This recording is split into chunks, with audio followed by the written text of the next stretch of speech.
All right, we'll go on holding by Pirkei Avos, ethics of our fathers, that is known. Again, we'll go on holding by Pirkei Avos, ethics for our fathers. As it is known, we are in chapter 2, Mishnah 16, and this is part 49. There'll be part 50, part 51, I'm sure. Again, we're working holding by Pirkei Avos, ethics for our fathers. We are in chapter 2, Mishnah 16. Speaking about the evil inclination, the Mishnah says, the name of Rabbi Yeshua.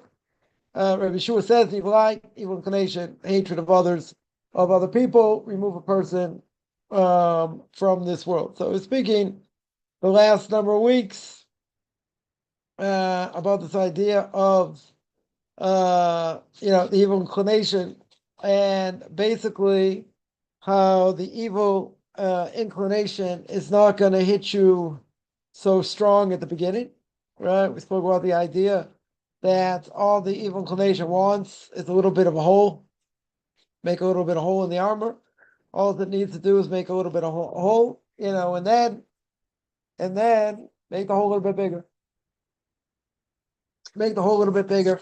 Make the hole a little bit bigger, and then eventually get someone to do something, far more serious. Because evil inclinations, we said before, evil inclination is not going to come and try and hit someone and say, I want you to idolatry, right? I want you to whatever this transgression, whatever this severe transgression is. The evil inclination got plenty of time. If it doesn't see the first time, it's got a second time, third time, fifth time, right? The evil inclination doesn't stop, keeps coming, right? And therefore, what? That weakens our resolve. And at some point, all the evil inclination needs is a little opening. Once the evil inclination has a little opening, it's a different issue. Right? Then the question is how much the opening, expands, and what the expansion is going to do, what eventually, God forbid, it's going to lead to. So the evil inclination now, now today, we just came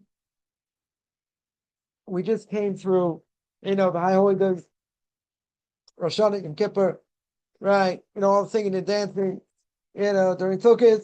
And now we go to the everyday, right? The everyday meaning that, Shabbos is Shabbos. We don't have any holidays in between. This is the month of Mar Cheshvan. There are no holidays, right? The bitter Cheshvan, as it is known. Next holiday, obviously, is going to be Hanukkah.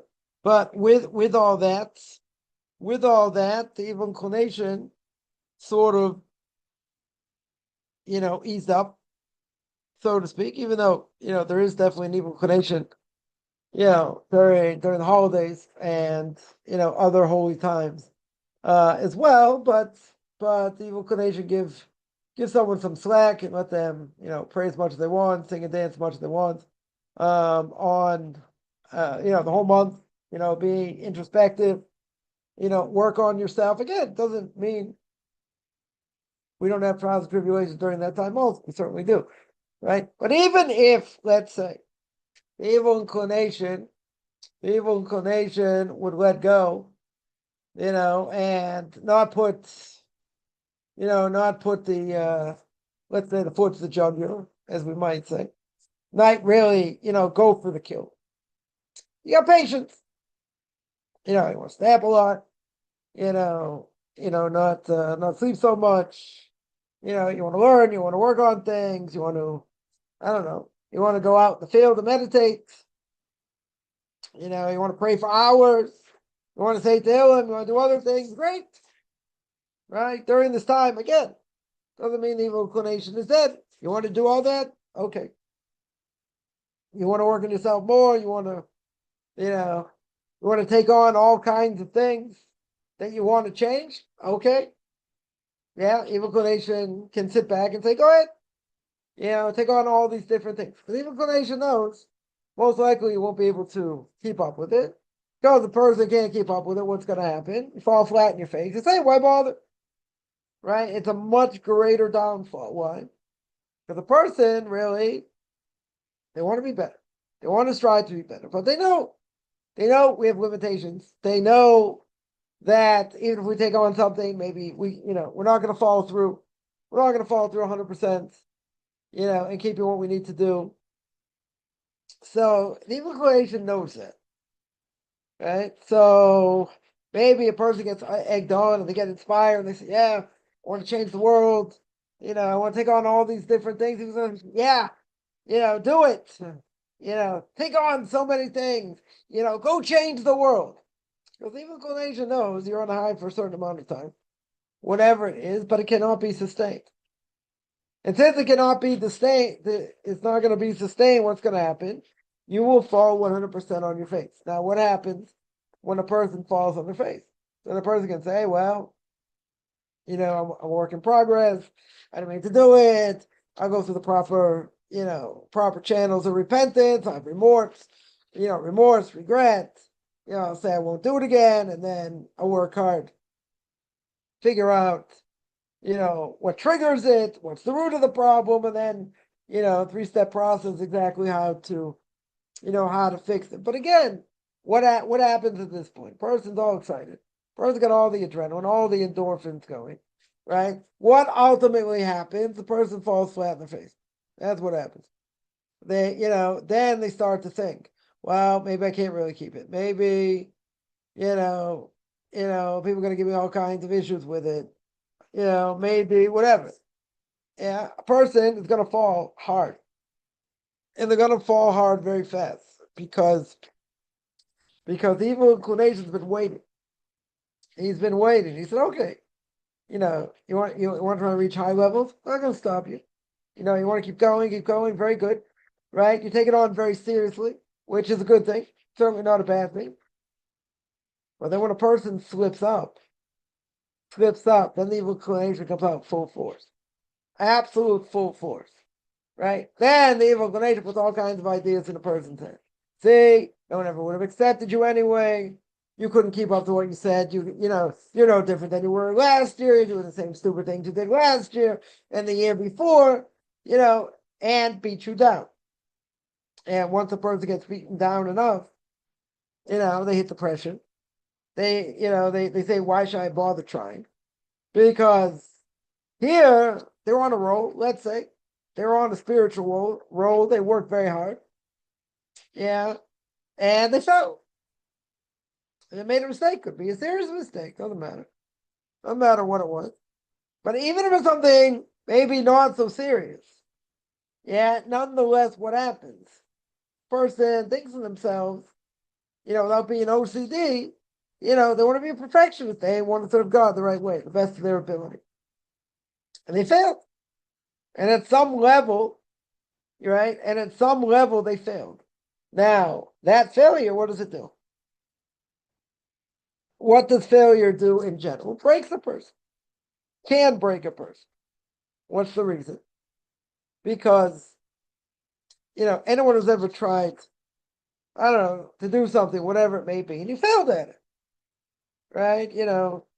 Whatever it is, doesn't matter. I'm not even talking in spiritual terms, right? You failed at it. It'll make you feel good. Some people won't let it get them down. Yeah, and they'll still keep, they'll still keep plugging away. They'll still work hard. But in the end, they have enough, intestinal fortitude, they're not going to give up. Or if they see, listen, it's not going to go, and it doesn't work, okay, you move on, or you find someone else to do it. Or, why should a person get dragged under because they couldn't fix this thing, or they couldn't do this thing, or they failed? Because we want to feel good. We want to feel good about what we do. We don't want to feel incompetent. Yeah, in anything. Now, some people will say, let's just, just say, some people, say when they were, much younger, they struggled in math. So they put this thing in their head. They'll never be good at math.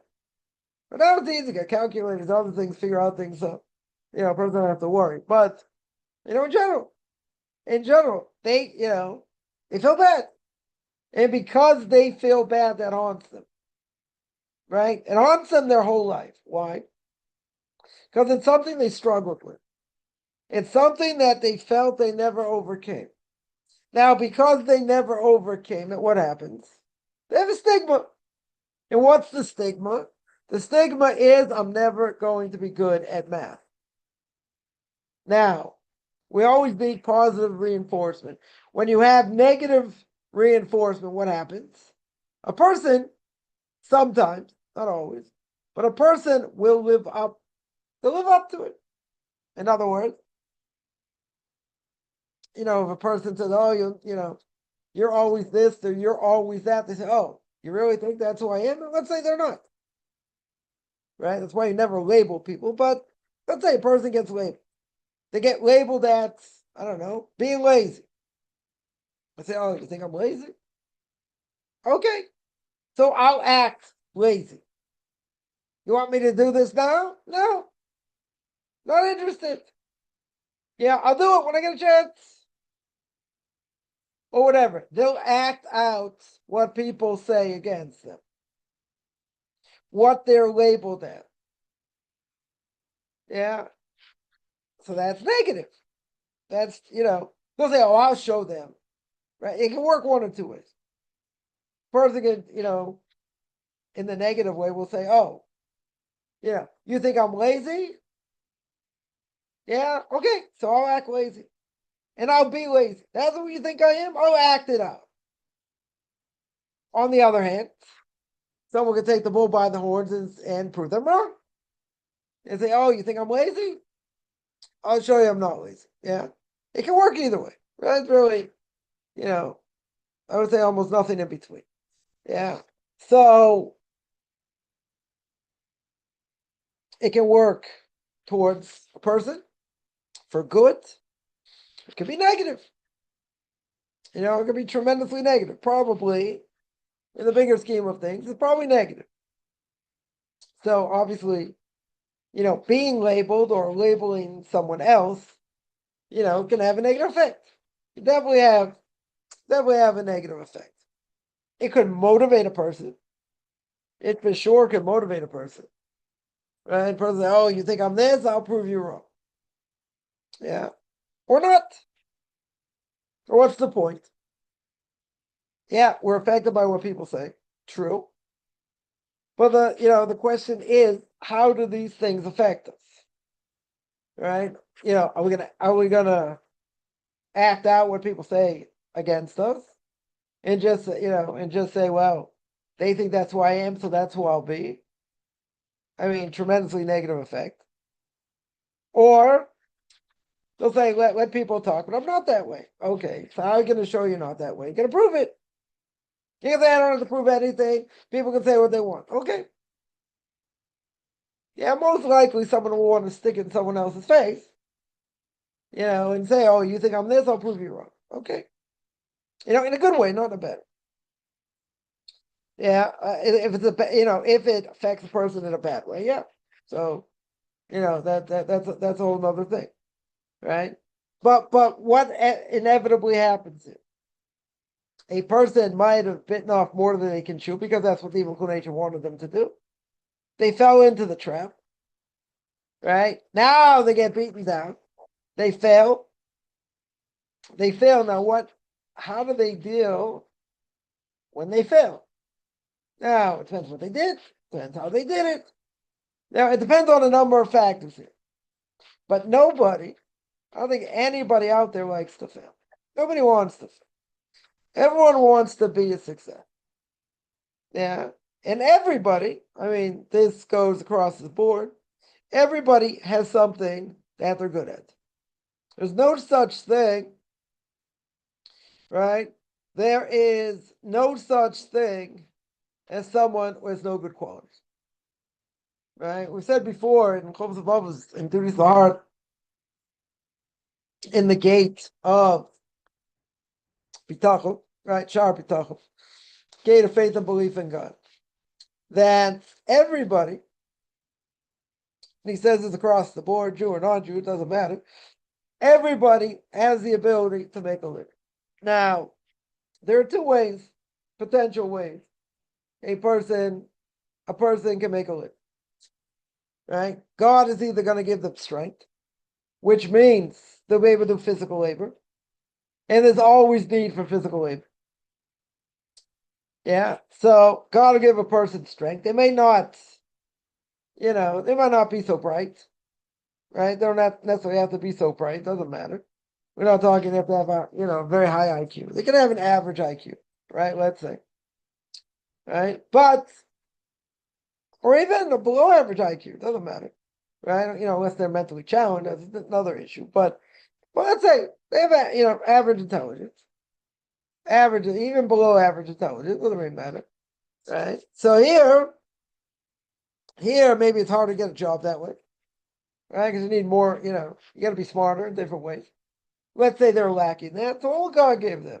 How are they going to make a living? So God gives them strength, right? God gives them brawn, as we would say, gives them strength, physical strength, physical strength.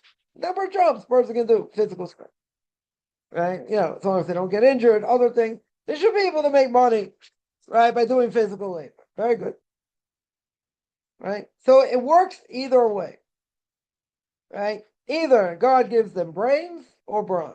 So if a person that wasn't so bright, God will give them strength. Yeah. Or they'll have brains, they don't need strength. They don't need to be physically strong. Yeah, they can be relatively weak, doesn't really matter. But God gave them brain power. So if God gave them brain power, they should be able to make a living. Now there's obviously an X factor. Right? It's not really the point, but there is, an X factor, the big X factor. That's God himself.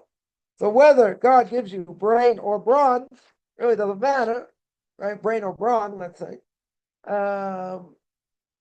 Then if God doesn't want you to make money, either way you won't. Either way you'll struggle. Yeah. So if a person's doing something, that other people are doing the same thing, let's say, and they're making money and you're not. So it must be one or two things. It's either you're not really following the recipe 100%, the way everyone else is doing it. Either you veered off in a certain way or whatever the case is. Right? So either you're not doing it like everyone else, or there's something blocking you.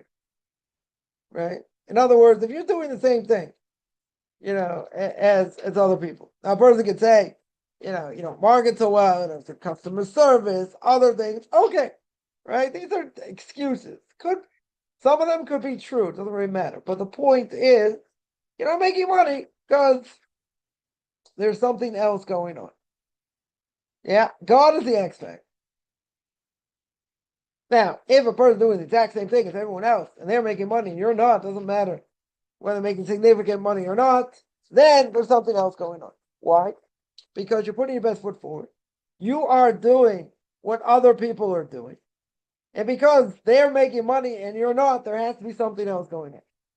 Right? There has to be some sort of spiritual block somewhere. Yeah. If a person just, let's say, they're impulsive.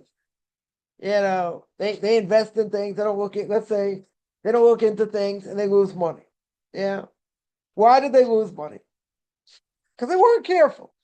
Now, is that God's fault? Not God's fault. Right? Even if a person's not careful, doesn't mean you're going to lose. Or lose significantly. God can stop that. God can interfere. And sometimes he doesn't interfere. Right? Sometimes say, okay, I didn't tell you to do this, but you don't have any merit to stop.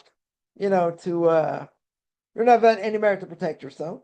But since you don't have any extra lives, so I'm gonna let you go. Right? I'm not gonna stop. Sometimes God will intervene, sometimes he won't intervene. Right? But when a person will see if other people are doing the same thing and they're making money, even if they're making good money, and you're doing the exact same thing, then there's something wrong. If you're not making money, there's got to be something wrong. It could be maybe what you do doesn't work in every market. I don't know. Or maybe you're doing certain things, that veer off from the model. And if you veer off from the model, no matter what you do, you won't make money. Or it could be something else. Right? It could be something else. But let's say you've checked out all these things. You check off all the boxes. Yes, I did this. Yes, I did that. Yes, I did the other thing. Yes, this works in every market. It's supposed to work in every market. Okay. If you did everything exactly the same way, right, then there's something else going on. right? If unless it's a field in general where you don't make so much money. So if that's the case, then you have nothing to say. Then it's not considered, you're not doing what other people are doing and this and that. If the field doesn't make a lot of money, okay. Yeah, if that is the case, I understand. It's not a question you have a block or not, right? It's fields you don't make so much money, okay. And a person signs up for that, they understand that, okay. But if it's not something like that, and it's something where they can make money, they can make good money. Yeah. Now, you could have, there are stories. Yeah, people, let's say, in high money professions. And some people don't make a lot of money from it. Yeah. Say a lawyer, right? A lot of people think lawyers make a lot of money. They probably do, right? Probably top tier lawyers make good money, right? Anywhere in between, they should be doing okay. I mean, considering the prices they charge and other things, depending what type of lawyer a person is, right? You talk about a high money field. Doctor, same thing, right? Whatever the high money field is. Yeah. Now, could it be there are people in these fields that don't make a lot of money? Could be. I know someone was a lawyer, never made a lot of money. I don't know exactly what type of lawyer that they were. Again, are all lawyers going to make, six figures? I don't think so. I don't think over time they make good money, right? It's a field where people make a lot of money. Yeah. But, I know someone, whatever, never made a ton of money.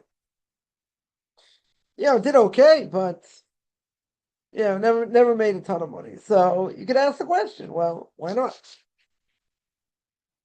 I mean, again, if you're in a field that makes a lot of money, good. Then everyone should be able to make a lot of money, right? It's an endless field. That's it. Yeah. Yeah. Maybe some people don't make it, but maybe some people struggle. Yeah. Could it be, different times, when the economy's better, when it's not, it could be. Yeah. Yeah. It could be dependent on that. It's usually not, right? There are things that are dependent, dependent on the economy. If the economy's doing well, they'll do well. If the economy's not doing well, then, it's going to be harder, right? It's going to be much harder, in different ways. And that's where a person has to, potentially reinvent themselves, and show and stick out in a different way than other people. And the reason is because if the economy is bad, yeah, you're in the same boat as everyone else, right? That would have nothing to do with, well, I check I have to see what I'm doing spiritually and what I need to work on. If the economy's bad, that's not your fault, right? The economy's bad. Now, is it possible? Is it possible for a person to reinvent themselves even in a bad economy? So it depends what they are. Depends what they do. Yeah, possible, right? I'm not gonna say it's impossible, but it's definitely possible. Yeah. In other cases, let's say a person's salaried employee, there are cutbacks. You get cut. Okay. That certainly can happen. A person in business, yeah, they could take a hit. They could take a serious hit. Now, does it mean that their business is going to go out the window? Doesn't mean that.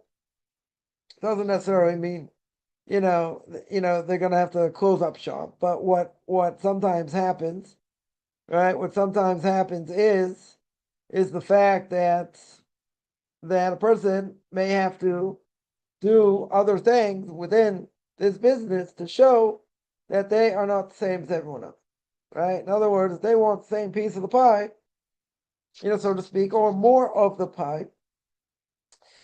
Obviously they have to show why they're different than everyone else. Now, if they don't show why they're different than anyone else, very simply, why is someone going to come to you and not someone else? If they had an opportunity, yeah, to come to, why should they choose you over someone else? Right? You take somebody, let's say, I don't know, let's say they were, I don't know, they fixed it, whatever it is. Whatever it is, they call you to fix something, and you get stuck. You get stuck fixing it. Now, you could call your competition and ask them, how do I get out of this problem? Right? and they could help you. The problem is it's going to ruin your reputation, right? So you don't want to do this, right? You're definitely not going to do that. But let's say you did the job, you figured it out. It took you 2 hours. Still taking you half an hour. Or an hour took you double the time. Or triple the time. That's help for the competition that you're not going to. Right? That'll make you look really bad. Okay. So again, there are things that can ruin a person's reputation as well. Okay. So, you got to be careful. You got to be careful either way. But I would say that if it's something you're in control of, if it's something you're in control, it's one thing. You're in control. Yeah, you control your own destiny, so to speak. But again, let's say business is slow. So, the question always is, if business is slow, if it's a normal time to be slow, and everybody's slow, okay. Yeah, that's not anything you did or did not do, right? That's what the economy is. It's slow now. Okay. If if that's the case, that's a different issue, right? If, as we said before, a person is putting their best foot forward, they're doing what everyone else does, give or take. Yeah. So then it might be something else. Then it definitely might be something else. There are times a person does better, times a person, sometimes we're in a bad role. Just that, no business coming in, things slow down, right? Not necessarily the economy slowing down, but for some reason, not all your customers obviously come to a halt, but let's say some of them do. Some of them do. Some of them flake out, some come back, some not. Whatever it may be. So if it's a normal thing and it's going to even out, let's say during the year, so one time it's slower, another time be, get a lot more customers, so it'll even off. It'll even out in the end. Okay. So there are slower times. Okay. So that's not a spiritual malady over here. That's not something I have to look at myself and say, what am I doing wrong? Yeah, because in general, this is a slower time. And eventually it's going to pick up. When is it going to pick up? How is it going to pick up? I don't know. But it's going to pick up. Right? It's not something a person's going to be weighted down. Right? Not going to be weighted down forever. It'll pick up. Right? Because it picks up. That's what happens. In general, things pick up over time. Okay. If it's a longer lasting thing, so again, it's going to depend. If the economy's down and it's way down, so then it could take time before it comes back, before things change. Okay. Now, the question is going to be, is that your fault? Yeah, is that something, again, spiritually, I have to look into myself and see, what am I doing wrong? What can I fix in order to fix the situation? But that's not normally the case. Why? Because this is something that happens, right? There are market swings. There are, some things in the economy are better than others sometimes. So, it depends. It depends on the situation. The problem is sometimes people think, well, there are a lot of down things going on, and because of a lot of down things going on, then it must be I'm doing something wrong. And that doesn't mean that. Yeah. If the economy's down in general, then everybody suffers. You're not the only one suffering over here. The question is, whatever field the person may be in, if the economy's down, do you suffer the same or worse, or is there any way to fix it? Is there any way to change anything? Because if there's a way to change something, even in a bad economy, right? Even in a bad economy, it should be okay. People ask me all the time, like, in different, in different times, are there more students or less students coming? Are there more people who want to convert or not? Right? People ask me by COVID. Did you get a lot more people in COVID? So no. I said, whoever's going to want to convert, they wanted to convert for a long time, whether COVID came along or not, it didn't make a difference, right? In some ways, because they couldn't go to synagogue, maybe doing things virtually, okay, but significantly, no. Someone's going to want to convert, and they want to convert for a long time. So, that doesn't change anything. That wouldn't necessarily change anything. Now, after people ask me after October 7th, did things change? Now, for some people, might have been on the fence, let's say, about conversion or thought about it, maybe thought about it for a while. This maybe gave them a little more impetus to convert. Because now they're thinking, it's going to be the end of days, who knows what, better put my best foot forward now. Some people gave them an impetus, more of an impetus. Yeah, but, significantly, people say, for June, a lot of Jews came out of the woodwork, wanted to learn more about Torah. Yeah. There was a certain window open for that, because of all the anti-Semitism and everything else. Still, the window's closing, or pretty much closed at this point. But there was tremendous impetus for people wanting to learn, more about their heritage. Okay. Yeah, that mean I got an influx of thousands of people? I wouldn't say that. Anyone in this process wants to convert because they wanted to convert for a while. Yeah, but some people, I'm not going to say it's a huge amount. Yeah, but for some people, that was an impetus. They said, okay, now I want to start. They've been thinking about it on the fence, this, that. That gave an impetus to start. Yeah, when I say it's tens of thousands of people, I don't think so. Yeah, I don't think so. I don't think the numbers are huge. But for some people, it might have been now more of an urgency. Much more of an urgency for what happened. Okay. Yeah, but in general, in general, when it comes to these, these type of things, I get this question a lot because people say, well, I'm doing this, I'm doing that, this isn't working, that's not working, etc. Again, in a bad economy, there's nothing talking about. It don't have to do with your actions. That you don't have to say what I have to work on or whatever. It's a bad economy, right? Everyone suffers. A lot of people, I should say, a lot of people suffer in a bad economy. Yeah, a lot of people. That's the norm. That's the normal wear and tear. Okay. Let's say it's not a bad economy. Right? Let's say the economy is pretty good. And your field should be fine. Yeah. So again, it could be, if there was success before, or even if there wasn't, what is stopping a person? Yeah. Now that you have your own business, a person's salaried employee is a different issue. Right? Because, your salary's not going to go up exponentially. Right? And the problem is things get more expensive, salaries don't necessarily increase the amounts, of inflation. They should in theory, but probably a lot of times they don't. Right? So, okay, that's also not a quit.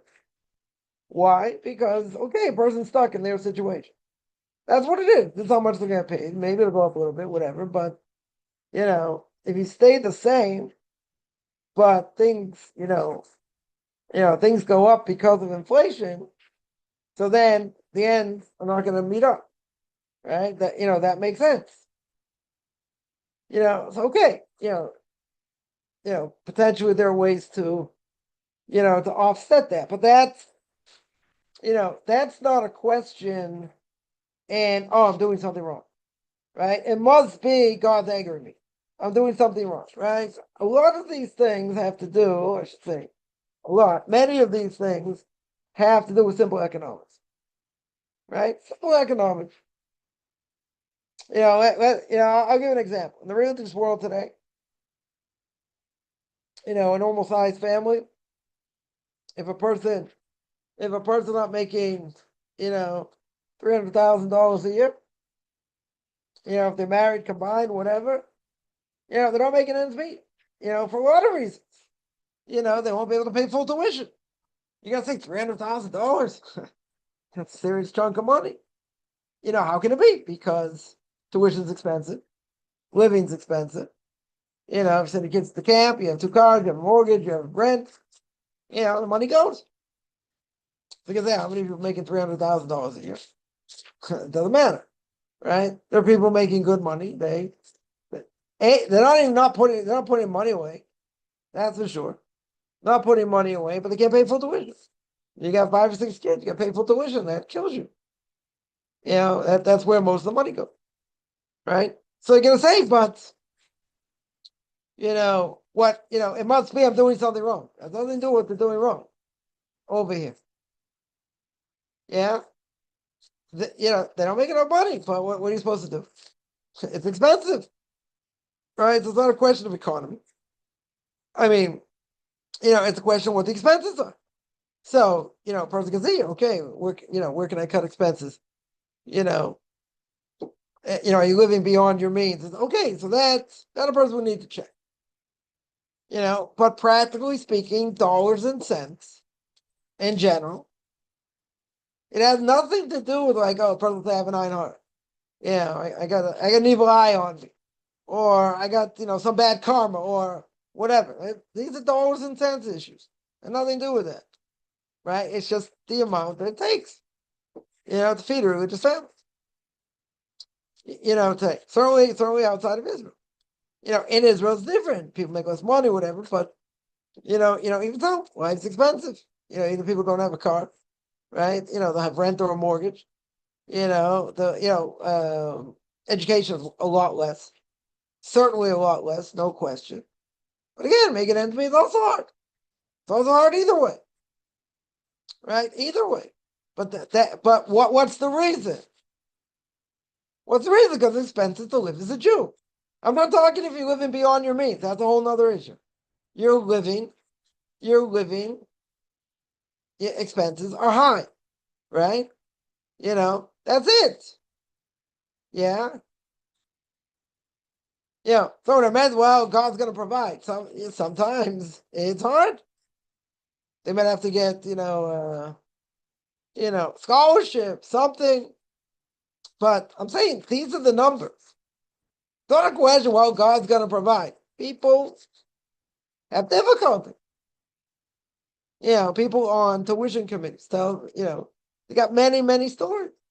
Many, many stories of people making serious money, but they can't pay full tuition. And they would love to pay, full tuition. Make sure, staff gets paid on time, other things.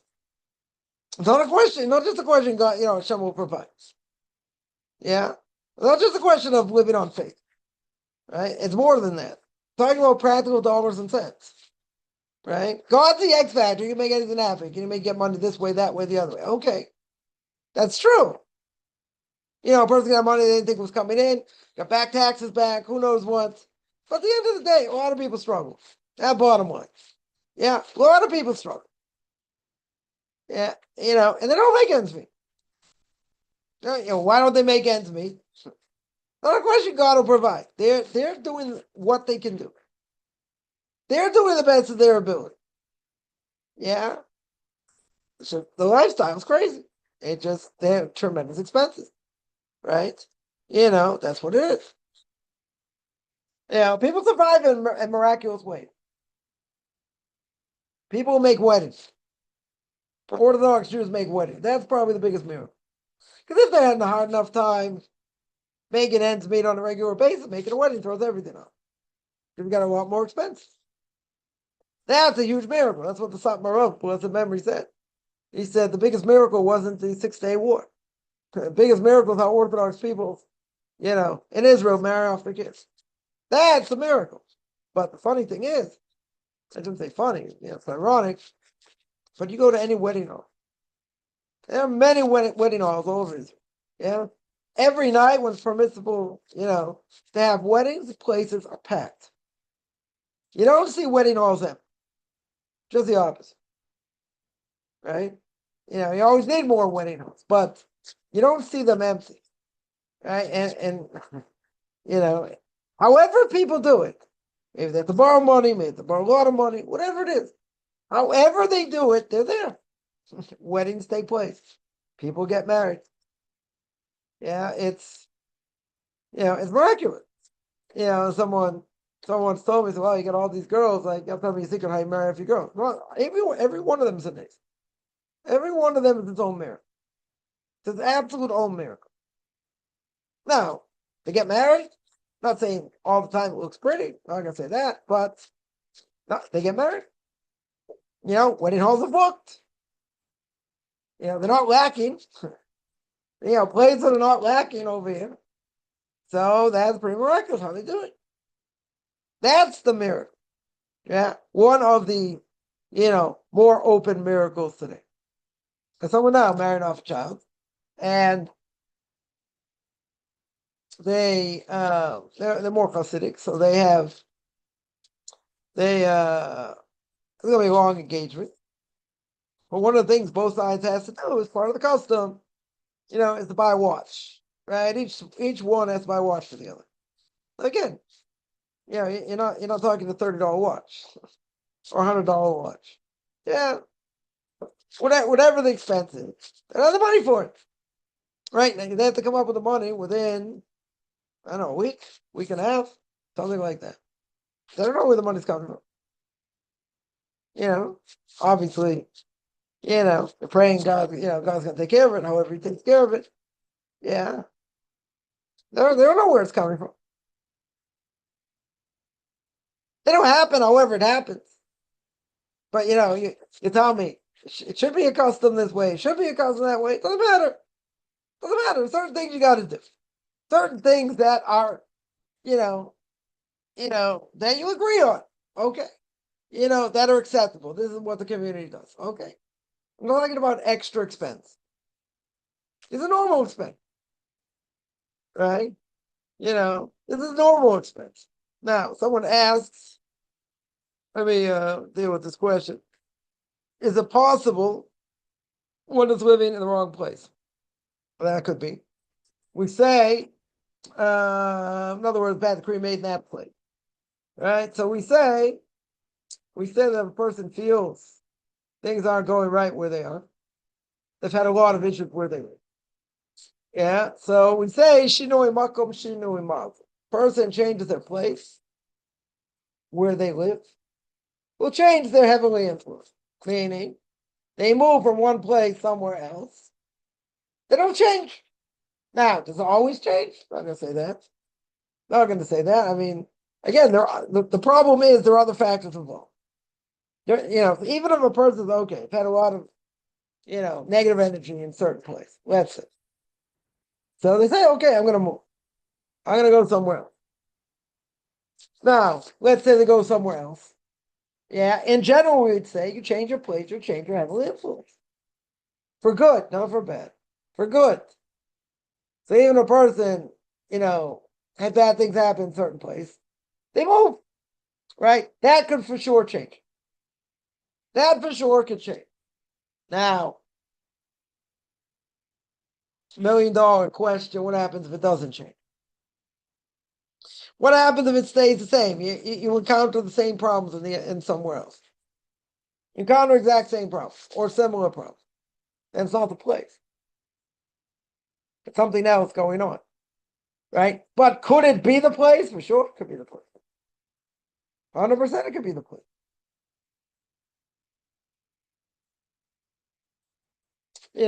Going somewhere else could change that. But I'm just pointing out, changing the place is not always the solution. It could follow you also. In other words, this negativity could follow you wherever you are. You don't have to be in one place. It's very depressing, right? It could definitely follow you. It could definitely follow you. Is it probable? What are the stats? I don't know. I don't have a clue what the stats would be. Yeah, but this statement is said for a reason. And that it must be that if a person does change, it can change everything. Right? Change a location, it can change everything. Is that a guarantee? Oh, I wouldn't say it's guaranteed. Right? 2 guarantees in life, death and taxes, right? Not necessarily in that order. Yeah, that's not a guarantee. It could certainly change it though. The heavily influence could change by changing where you live. Yes, that for sure could happen. Now again, is it a good thing if a person sees a lot of negativity where they are? Sure. Not everyone can just pick up and go somewhere, right? But if a person has had a number of bad things happen or negative things happen in one place, sure, that'd be a good impetus to leave. If possible. Is it going to change everything? Next place you're going to go, everything's going to be great. You have other challenges. But I'm just pointing out if you have similar challenges, then it wasn't a certain place, right? It's divine decree, and that divine decree is going to stick no matter where you are, right? So it will be totally depressing here, right? That could happen, but 100%, changing location can change it, 100%. 100% it's got the potential to change it. Will it? Can't answer. Because things can follow you other places, right? So a person sees similar things in a different place, it wasn't the place. Yeah, let me take some other questions here. What is the context behind the phrase, one cannot rely on miracles? It means that you got to put your best foot forward, right? 100%. You got to put your best foot forward, and we don't rely on miracles.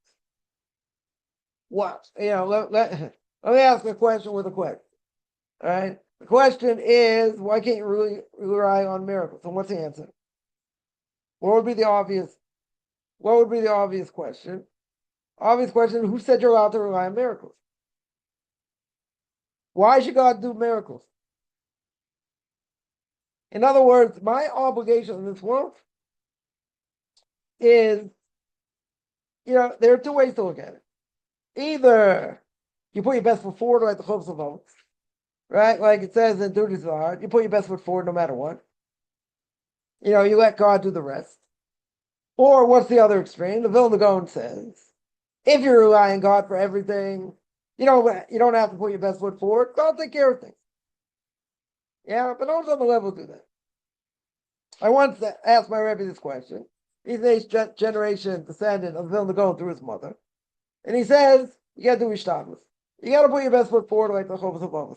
I said, but, the Rav's an eighth generation descendant from the Vilna Gaon. Very good. He says, doesn't matter. You got to put your best foot forward. Yeah. If a person across the board, when it comes to medical issues, anything, they don't put their best foot forward. Like for medical issues, you don't go to doctor. You say, God's going to take care of my needs. God will heal me. Right? So then you don't have to go to doctors. But if at one point, you ever went to a doctor, you can't rely on that. And nobody should rely on that. No one's on that level today. I know somebody, I think to this day puts in minimal effort. God takes care of all their needs. Because they be at a very, very high level spiritually for that. Yeah. They don't always know how things are going to turn out this way, that way, the other way, but, they get things taken care of. Okay. They're at a very high level spiritually. Most people cannot live that way. Most people shouldn't live that way. So, we're not here to rely on miracles. Second of all, even if we would, right? Even if we would, if God has to do miracles to save us, at whatever level, that means he's taking away some of our merits in order to save us. Now, those merits we call mitzvahs, and you lose some of those mitzvahs. Let's say, for instance, person, God forbid, terrible car accident. Yeah, they come out of it. Let's say they come out without a scratch, even better. Yeah. They're not lingering, not in pain, not having surgeries, other things. But even if that would be the case, and they're like at death's door, potentially at death's door. Yeah, what happens? Let's say they get saved. Okay. Let's say 100% they get saved. If 100% they get saved, God could be taking away mitzvahs that those mitzvahs protected them, but they lose the merit of those mitzvahs because it protected them. It's like having extra lives. Like playing a video game, having extra lives. Yeah. Even if you get killed, you get extra lives. So these extra lives are mitzvahs. God took some of your mitzvahs in order to save you. Is that what someone wants? I don't think somebody wants it.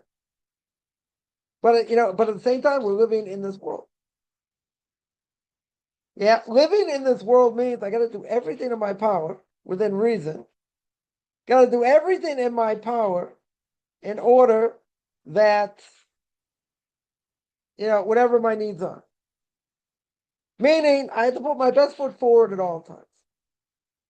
But putting your best foot forward at all times says the Chosavav, putting my best foot forward doesn't mean anything. Why? I mean, you have to do it. Why do I say it doesn't mean anything? Because there's no guarantee things will turn out the way you want, even if you put your best foot forward. Why? Putting your best foot forward, we have to do it. We have an obligation to do it. Now, what's the end result of putting your best foot forward? It could be one or two things. One or two things. Ultimate success, or failure. Either you're going to get what you want, or maybe somewhere in the middle, let's say, or not. And what does failure mean over here? Failure means God didn't bless it. That's what it means. God did not bless it. Now, I would say, if you put your best foot forward, within reason, you're doing everything you can, your back's against the wall, God needs to help you over here, or not. He is the X factor, right? Should a person, they get all excited about a business deal, it's really not a good deal. They understand it's not a good deal. They understand there's a huge amount of risk, but they're going to rely on God for a miracle. That's stupid. They're putting themselves at risk. Why should God help them? You're putting yourself in a negative situation. Let's say. If you're putting yourself in a negative situation, it would be foolhardy and forbidden to say, God's going to help me over here. Now, if a person succeeded in such a case, I would tell you got lucky. And God helped you. Didn't need to. Certainly didn't need to, right? But again, if it's a bad situation, let's say, it's a bad investment. It's a bad investment. Potentially it's a bad investment. It's a huge risk. Let's say. We say, I'll take the risk. I'm willing to take the risk. Okay. Now, when you say you're willing to take that risk, you are seemingly saying, well, if I succeed, and all goes well, then God help me. If I didn't succeed, and obviously God didn't. But you can't get angry. You can't say, why didn't God protect me? Why didn't God help me? Because then God could say, I didn't tell you to do this. You took a huge risk. You knew it was a huge risk. If a person knows something's a huge risk, he can't rely on miracles. Right? It goes against nature. Totally against nature. A person thinks, I don't know. I'm not even going to give an example. Whatever it is. Person goes into something saying, I'm relying on God 100%, but knowing that it's bad. Knowing that it's potentially a very bad thing. A very, very bad thing. You know this. You know there's a huge risk. And people tell you it's a big risk. You're taking a huge risk. Now, there might be underlying factors why you might do it, even if it's a huge risk. And you might fail. And you might fall flat in your face. But you can say, why did God let me do that? And what's God going to answer? If I put on my funny George Burns glasses, my funny mustache, what would I say? I would tell you, you took a huge risk. I didn't have to help you. You took a risk that most people would never take. You did it. Who said you should do it? You did it yourself. Okay. No one says that you should have done it. But you did it. So again, if a person did that, why should God help them? They put themselves in a terrible situation. In a very, very bad situation. So they put themselves in a bad situation. They should rely on miracles. Why should they rely on miracles? And let's say, they say, okay, God, I know it's a bad situation, whatever. I'm relying on you to save the day. Now, let's say God saved the day. Why did he save the day? At what expense did he save the day? The expense could be a number of things. The expense could be that God says, okay, I'll save you over here, but you're going to lose out elsewhere. You're going to lose out in other places. Now, a person may say, it's worth it. A person, let's say, has cancer somewhere, wherever it may be. They'll do whatever it takes to get rid of it. Okay. Maybe it's going to come to the expense of severing a limb or two. But if you do that, it'll save the rest of the body. Now, that's not extreme. That's something you may have to do. Okay, it's probably a bad example. Yeah.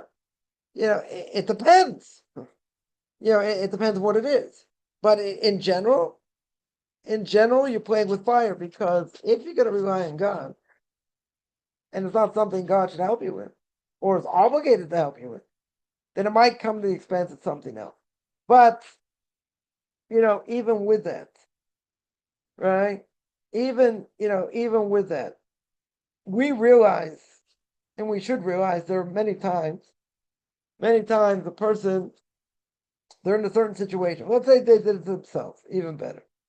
They messed up something in a severe way. Yeah, they realize in order to get out of this mess that they're in, according to nature, not possible. Whatever it may be.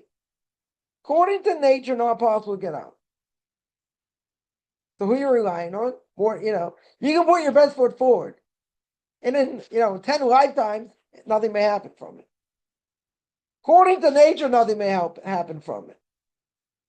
Even if you put your best foot forward. So there are situations a person is in. Many times they realize, according to nature, there's no way out. According to nature,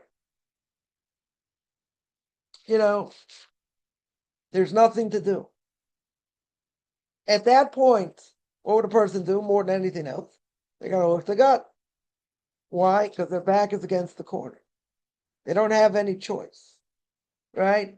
They put their best foot forward so much. They max themselves up in other ways. They max themselves out in other ways. There's nothing to do.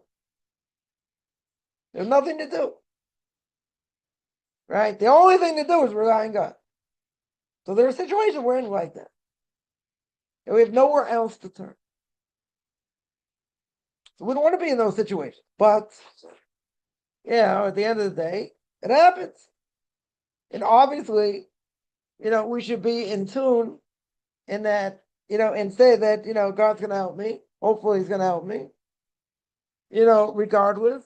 And you have to live in that God world. You can't do anything without it.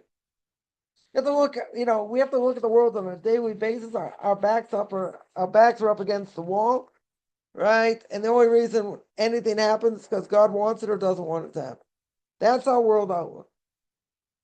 God is in charge, right? God runs the world, runs every aspect of the world. All aspects of our life are dependent on him. Now, if that's the case, I can't do anything. The Chosel says, we don't do anything for, nothing good or bad can happen to a person, he says, in the gate of self-accounting, right? He says, nobody can do good or bad against a person or for a person unless God wills it. That's the world we live in. That 100% is the world we live in. So if that's true, then God's in charge of everything. Very good. Right? He's in charge of everything. So we pray on a daily basis for all our needs, for health, for livelihood, spiritual knowledge, right? Physical redemption, spiritual redemption, a lot of things. A lot of things that are not in our hands. We're relying on God for sure. Now, are these miracles? I wouldn't say they're miracles. But God takes care of everything. If God takes care of everything, yeah, I have to keep my end of the bargain. Right? I have to do what I need to do. Very good. But doing what you need to do is at a guarantee. It's not a guarantee. You have to. But even in the situation we mentioned before, even in the situation a person put themselves in was a bad situation. And God didn't stop you from doing it. You did it to yourself. Very good. Can a person pray for God to change it? Yes. Even though we screwed up, we made mistakes, we can still ask God to help us fix it. Because we ourselves messed it up. God said, I told you that. You got caught up in other things and you gave into your evil inclinations. This is what happened. This 100% is what happened. You didn't listen to Kaufman's 615th commandment, don't be a moron. You did something stupid. You did something you never should have done. Now, you have reasons why you did it. Okay. You can have 100 reasons why. Very good. God says, I didn't have to stop you. So now, you're facing the music. You're having hardship. You're going through difficulty. What do? You pray to God, take it away to help you. Now, again, if I was God and I was looking down, I would say, why are you asking me for help? You did it to yourself. You're going to pay the consequences now. You did something foolish. I didn't tell you to do it. I didn't stop you from doing it. But now you want me to help clean up the mess? That's also a miracle. You can invoke God's, compassion in order that what? He takes this away. You did it to yourself. Yeah, you did it to yourself. Why should she help you? Very simple question. Why in the world should he help you? He's got no obligation to help you. He's going to show it to you and say, listen, you did this, you did that. What do you want from me? I should come and help fix the mess? Yeah. You can even pray to God for that. Somebody asks, one second. Someone asks, someone mentioned about Lech Lecha. Yeah, this week's parsha, Abraham leaves. Yeah, but God gave a promise. God said, if you leave, all these things are going to change. Very good. Again, if God were telling us all, okay, move to this place, I'm going to give you children, fame, fortune, this, that, a different issue. So change is going to be good for you, but it's going to be hard also. See, Abraham didn't know where he was going. Yeah, this whole Kiruv operation, he had no idea where he was going. That's part of the test. Because God makes him famous and everything else. Where's the test? That's commentary. That's no test over here. Right? But Abraham doesn't know where he's going. Right? He doesn't know if he's going to be able to speak the language there. He's going to be able to do the same thing. It's a test. Every step is part of the test. Yeah. So changing location can't be good. Can certainly be good. I know someone changed location and it's been a disaster for them. Now, it could be, they weren't given the full picture. And other things doesn't matter. They got in one situation because they were in a bad situation. And now they're stuck in a certain situation. And not happy about it. I wouldn't be happy about it. I don't know if they looked into it as much as they should have, whatever. They felt, this is the ideal solution. This is going to take us out of the problem, blah, blah, blah. It made other problems. To take them out of the problem. Get them other problems. Serious problems. Or changing location on a guarantee. Now, again, in this case, you could tell me, well, if they would have known all the facts, they wouldn't have changed location. Very good. Maybe they would trying something else. Okay. But they didn't do that. They saw it as a good change. Could have answered a lot of their questions. It didn't. That similar thing happened to me. Yeah, and didn't answer questions. Thought it was a good chance to get out, this, that, whatever. It was a disaster. That change of location was a disaster. I don't have any answer whatsoever, good or bad. Yeah, going to South America. I don't have any answer. Nothing good came out of it. Not one thing. I thought it was I thought it was a good solution, potentially a good solution, and disaster. So changing location is not a guarantee. Definitely not a guarantee. On the other hand, it led to other things. It definitely led to other things, other opportunities. And then got me involved in doing what I'm doing now. Okay, but being there in and of itself, I don't see any benefit at all. Well, it got me out of a certain situation here in Israel. Good. Yeah, took care of certain things. Other things, disaster. So, but you say, but look at the end result. Okay, but there's a lot of traveling, and I had a big family, and it was whatever. They work out the way I thought, in many ways, many, many ways. Had I known certain things, I wouldn't have, trying to figure out something else. I wouldn't have done it.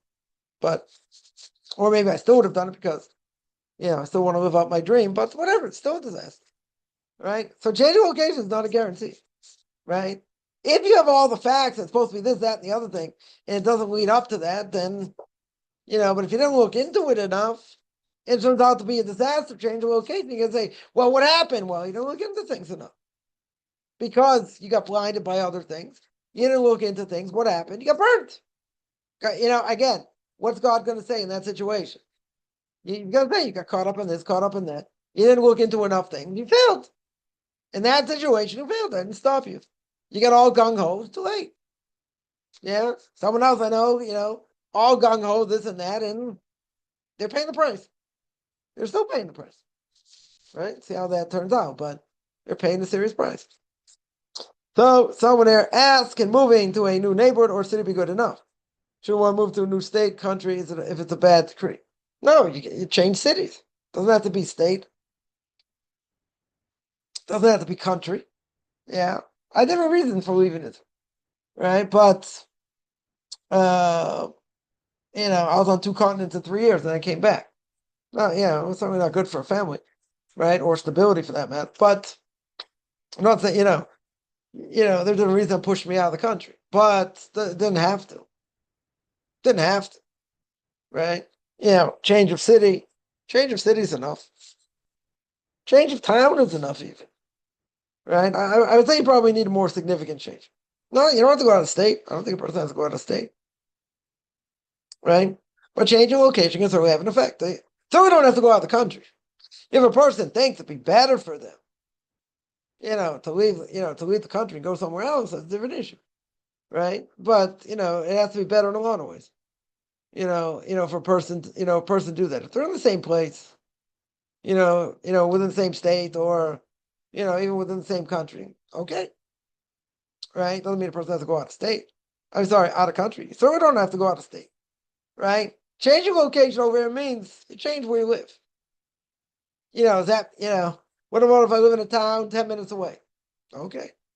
That could be the difference between being a part of a Jewish community or not, depending where you live. Let's say it's 3 hours away. Okay. But within the same state. Okay. Person doesn't have to, it's not a decree in the state. It's a decree in the place where you live. Now, what if a person lives really 5 minutes away from where they live now? That's still a change. 100% it's a change. Doesn't mean you have to change, you go 2 hours away or 3 hours away. Right? That, doesn't mean that. Change of location means exactly that. You go from one place to another. I'm not saying in the same city right next door. That's, I would think not. Right? I'm saying even if you change the next city over. Even if the city's like, city limits are 10 minutes away, 15 minutes away. That should make it, that should make a difference. Close proximity shouldn't make that big of a difference. Yeah. It's changing the place where you live. I would think maybe you have to go a little bit further than that. Yeah. Maybe, I'm not saying leave the state. Go to a different city, whatever. Right? I would think you have to go a little bit further. But yeah, I don't think, according to this, I don't think that needs to happen. Physically, you got to change from where you live. You go from one place to another. Whether it's 10 minutes away, half an hour away, I don't know if it matters. I don't know if that matters. Because where you go, there won't be a decree on that place. Yeah. Even, if it's a different town in the same city. It's a different town. You're not living in the same place. Right? That mean really you have to go out of the same city? Doesn't mean that. It doesn't mean that. Just keep in mind, as we said before, even if you do, even to go to a different city, a different state, whatever it is, different province, I don't know, wherever it is, if you see similar things are happening in the same place and you see it follows you, then change the locations and help. Other things going on. Yeah, that's what I would say on that. Someone asked, what about moving to Israel after conversion? Yeah, if it's a proper conversion that is recognized by the state of Israel, there are, anyone who wants to convert and they want to come to Israel, make sure the rabbinical court is accepted here in Israel. Some rabbinical courts are obviously better than others being accepted here, but someone could come here. I wouldn't necessarily tell them to do it. Depends where they're holding. Right? Depends where they're holding. Living in Israel is very black and white. Extremely black and white. Either, you're gonna be like everybody else or you stick out like a sore thumb. And you do not want to stick out like a sore thumb. I wouldn't tell people to go to New York or New Jersey either, for exactly that reason. Right? There are places that are much better, that are more certainly in the states that are more what I would call out of town. Right? If they're out of town, it's much easier. A person will be accepted easier. Right? They'll be more accepted. Yeah. If a person says, I can live in New York, I can live in any of these places, I can do what everyone else does, dress the same and act the same, okay. Yeah, but go there first. I would tell people to go there first before you come here. Yeah, because you got to get used to living in a community. Once you get used to living in that type of community, and then someone wants to come, okay. When I tell people who barely lived in a Jewish community, do that? No. Be shell-shocked. They won't be able to do it. I'm talking about the States or anywhere else. Anywhere else with a very strong, Jewish community. Right? The person never lived in a strong Jewish community. You want to try it out? It's one thing. Would I tell people to go there? No. I tell people to go more outside the community where it's accepted. Let's say better, where they will be more accepted. Yeah. I've had a few people be able to live in New York and New Jersey or even come here. Okay. The vast majority of people, I say, stay out in New York and New Jersey. Right? In the States. Go to places more out of town. Go to Baltimore, go to Atlanta, go to Miami, go to, different places in Florida, go to, I don't know, go to Houston, go to Dallas, go to Denver. Some of these places we're more out of town. Yeah, but places that are, like I said, New York and New Jersey, very strong Jewish communities. I wouldn't tell people to go there. Right? Could a person, that's the question, could a person move to Israel after conversion? They could. Right? If the conversion is accepted in Israel, they could. Yeah, the question is, should they? That's a different issue. Right? If they're, willing to take all the stringencies or whatever it takes to live, in these type of communities, and they're going to do whatever it takes to live in those communities and walk the walk and talk the talk and all that, good. Yeah, if they're not going to do that, they shouldn't come. They won't fit in. Right? Yeah, there are more modern communities, I would say. But again, who's got the power religiously here? In the numbers. That's the Orthodox, no question. If someone doesn't want to be a part of that, it's going to be hard for them. It's definitely not coming, right? Because it's very black and white. No pun intended. It's very, very black and white, right? There's very little middle ground. Yeah, it doesn't matter. A person's married, doesn't have kids either. Yeah, you got to want to fit in. There are places a little more, I would say, maybe a little more funky a person could live. Okay, yeah, but if you're going to come here, you're going to, it'd be no different than going to New York or New Jersey. You got to fit in.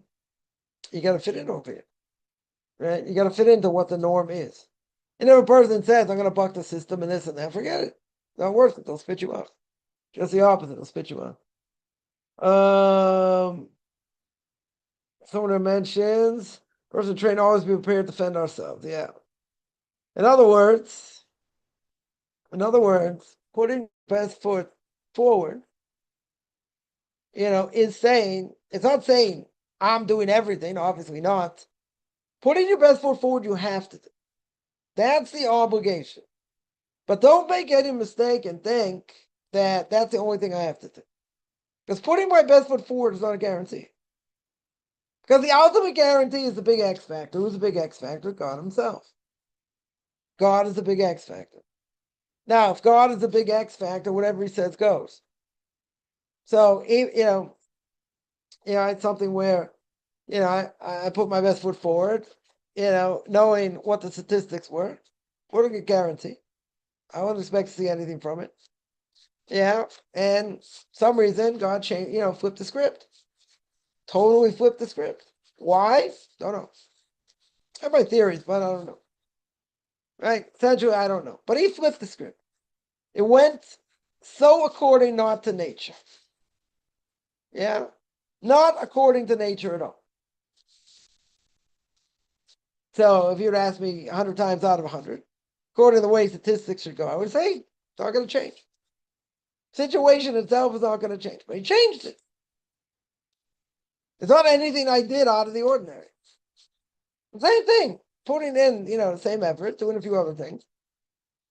That's not it's not a guarantee. I had to do it, and I was glad I did it. I had fun doing it also, but it wasn't a guarantee. Absolutely wasn't a guarantee. Right? So I was keeping my ears and eyes open for all kinds of other things, potentially. And God said no. God said, I'm going to take care of you this way. Okay. But according to nature, it never should have happened. Never should have happened. But, and in that case, I wasn't relying on miracles, for sure. Yeah. I had my legs firmly, my feet firmly on the ground. Knowing what the odds are, knowing what the stats are. Okay. So in the back of my mind, it's okay, give it a 1. Not going to give it much more than that. Right? Put my best foot, best foot forward, keep my ears and eyes open. We'll see. We'll see what comes through. My wildest dreams wouldn't expect it. According to the norm, wouldn't expect that based on track record. Yeah, let me see other questions here. All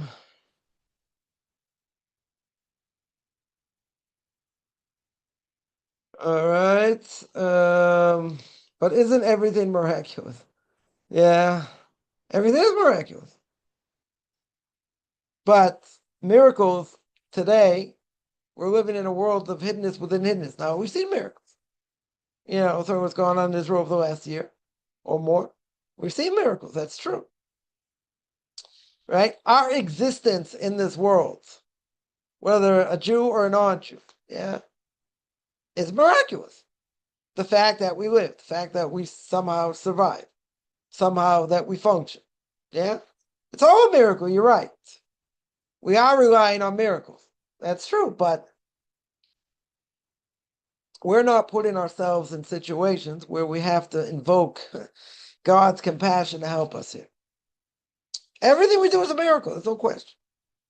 Right? The air we breathe, miraculous. Even, if it's good or bad, whatever, it's miraculous. Miraculous that the sun is not closer to the earth or a little bit further away. Right? There are a lot of things we have to be thankful for, and that are miracles. That's true. Right? That's true. But we're talking about relying on things we shouldn't necessarily rely on. These things are a given. We're not saying not. Right? That's not a contradiction. Right? That's not a contradiction. We are relying on these things. Right? But we're not relying on them because I have nothing else. Right? And I have to rely on these things for different things. That's a different issue. That's a very different issue. But also, someone there says, we make plans, and God laughs, right? Right? That is the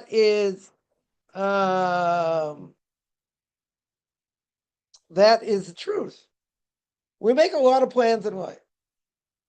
A lot of plans in life. And how many of those plans come to fruition? In general, half, quarter, a third. There are a lot of things, a person dies without having half their desires fulfilled. Yeah, so let's say, we're not going to talk about physical desire. Let's say spiritual desire. Right? We all have goals we want to achieve in spiritual terms. How close do we come to achieving those goals? If we have them. If we have these goals. How close do we come to achieving them? Probably a lot of them we don't achieve. Maybe you'll tell me a lot of them we don't come close to achieving. Okay. We don't come close to. Doesn't mean we don't try. Right? And sometimes God can throw us a proverbial bone and say, oh, something you wanted to do, whatever. And you put it on the side burner, let's say. Yeah, you never thought anything was going to come out. And all of a sudden something happens. Years later, something happens. Say it's kind of God's irony. Okay. Why didn't it take place 20 years earlier, 10 years earlier, 5 years? I don't know. God didn't want it to, for whatever reason. Okay. So over here, right? Over here, what do I have? Right? What do I have? So we have to have ideas. My Rebbe would say, if you think small, you'll end up small. If you think big, you might not end up big, but you won't end up small. They have to have dreams. Right? Now, dreams don't always get fulfilled. Some dreams, far-fetched. Very far-fetched. Yeah? Some dreams a person has very much steeped in reality, but doesn't always happen. Maybe a lot of times it doesn't. Could be any number of things. Any number of reasons why. Yeah, that they don't happen. And it doesn't matter. But the point is, yeah, we make a lot of plans. Everybody does. And doesn't mean half our plans succeed. Doesn't mean a quarter of our plans succeed. Doesn't mean almost any of our plans succeed.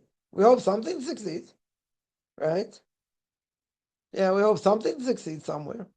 But, a person also, could get demoralized. Why? Because they see what they do, then it's not going anywhere. Definitely not going anywhere. And sometimes we have to retrain, sometimes we have to take a step back, sometimes, a lot of different things have to happen before God may allow something else to happen. What do you really want to do? But you might have to take a whole bunch of, setbacks.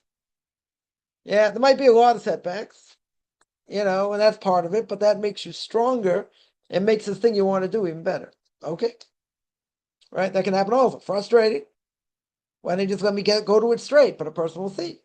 The fact that they're going a roundabout way, they had different setbacks, whatever it may be. They had different, hurdles to jump through, different difficulties. Very good. Yeah, but in the end, they got to what they wanted to do in a way that made them much stronger because of it.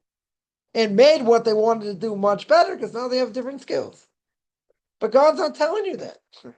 That's the problem. He's not showing you. He's not showing you the end thing. You're going through, you don't know what's going to be.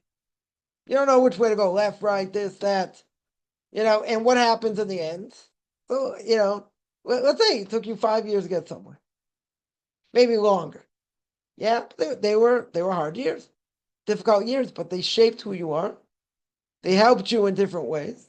Now, this thing you want to do, you're 10 times more equipped to do it than you would have been 5 years before. Only one problem. God didn't tell you that was going to happen. He didn't give you any hint that was going to happen. Not even close. Not even close. But things happen like that. And we say it's better it happened this way. Not that you want to suffer, not that you want to go through hardship, but it's better you end up going through it because it makes you 10 times stronger. The question is, would you have signed up for it? No.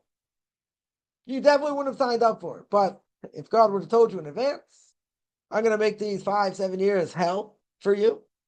But in the end, they're going to form who you are. They're going to make you much stronger. And your end goal of what you want to do in this way, that way, the other way, you're going to be much more equipped to do it. Okay. So a person will say, I sign. I'll sign on that dotted line. But you know where it's going.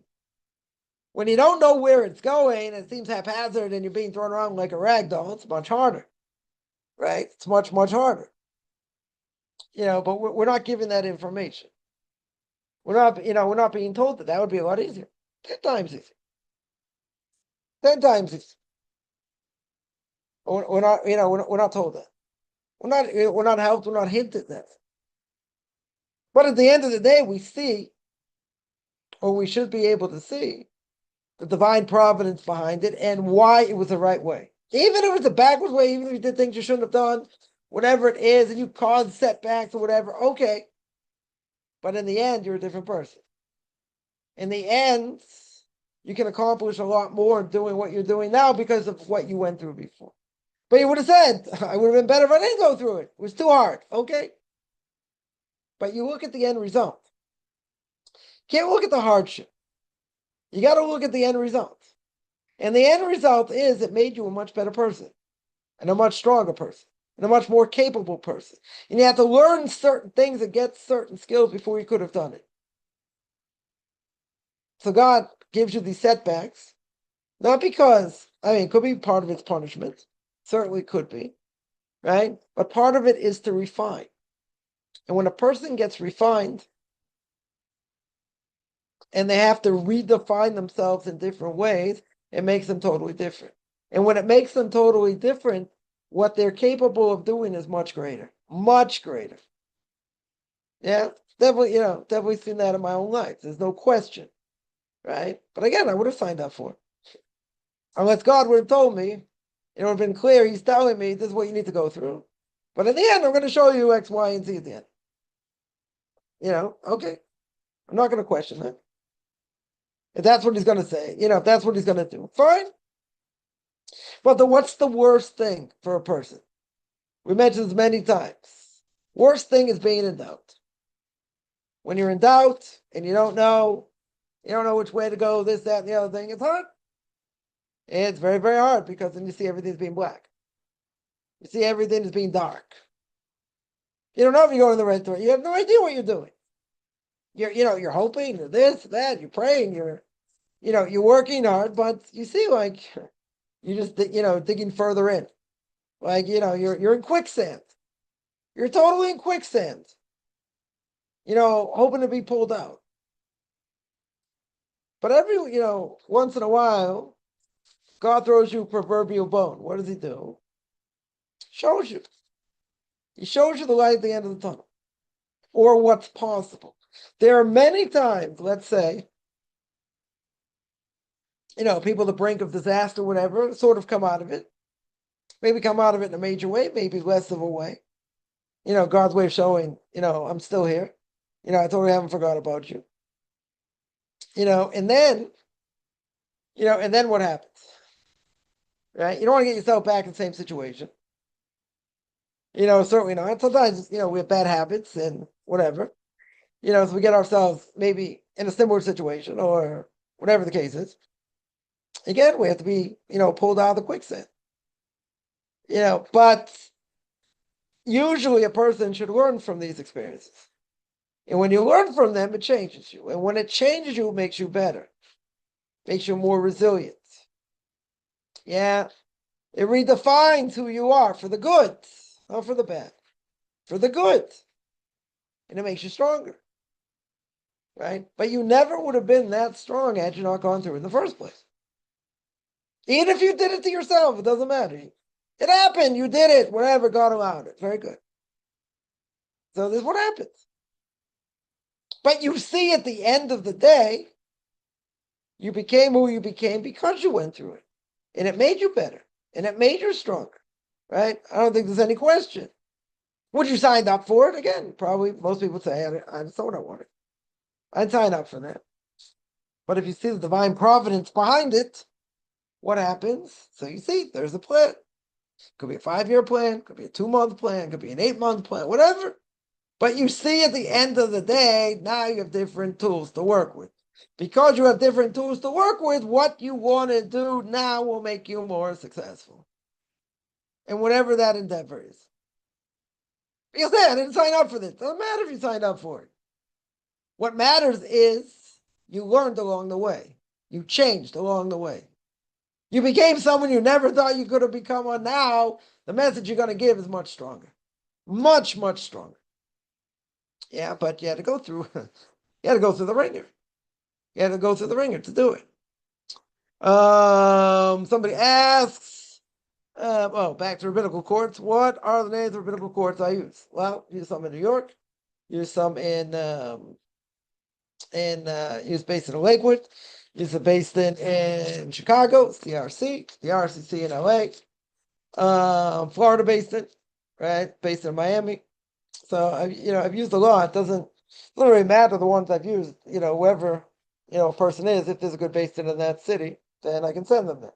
If the problem with that basin, I can send them to another place. So, those are a number of the places that I've used.